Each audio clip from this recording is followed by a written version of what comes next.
जब हम टंग को देखते हैं तो सबसे पहले हम देखते हैं शेप ऑफ द टंग की अगर हम बात करें तो ये भी देखना होता है कि जो टंग है जब पेशेंट पूरी निकाल रहा है तो क्या वो जब सामने आ रही है तो सीधी है या थोड़ी टेढ़ी है। इससे भी हमें बहुत सारी चीज़ों को डायग्नोज करने में हेल्प होता है। सबसे कॉमनली जब देखा जाता है कि अगर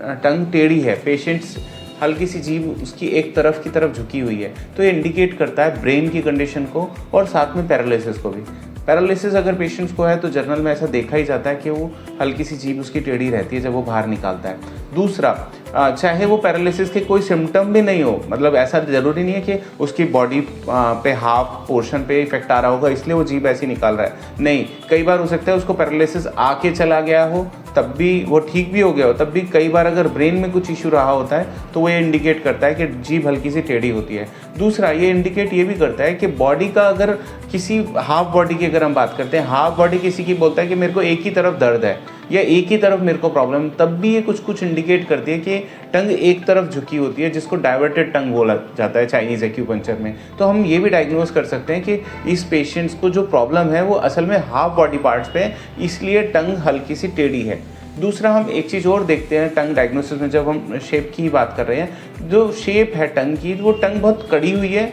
कड़ी अकड़ी सी टंग है या बहुत ढीली ढाली सी टंग है। अगर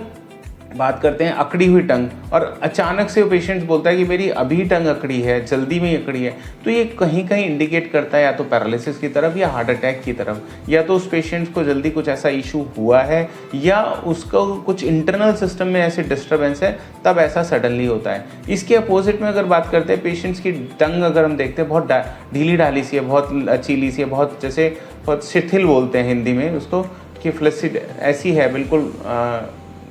बहुत लूज़ है, तो ये इंडिकेट करता है कि बॉडी में इस पेशेंट्स के न्यूट्रिशन की डेफिशिएंसी हुई है। और इसमें अगर चाइनीज़ एक्यूपंक्चर की बात करते हैं तो वो बात करते हैं स्प्लीन यांग डेफिशिएंसी की, तब ऐसा देखने में आता है। तो भी ये दो चीज़ें इंडिकेट करता है, ऐसे पेशेंट्स हमेशा थके रहेंगे, इनमें न्यूट्रिशन की कमी रहेगी, इनके हाथ पैर में भी जैसे जान नहीं होगी और मसल्स जैसे इनके वीक होंगे, मसल फटीग होंगे, तब ये टंग हमें ऐसी देखने में आती है कि टंग बहुत ढीली ढाली सी होगी। और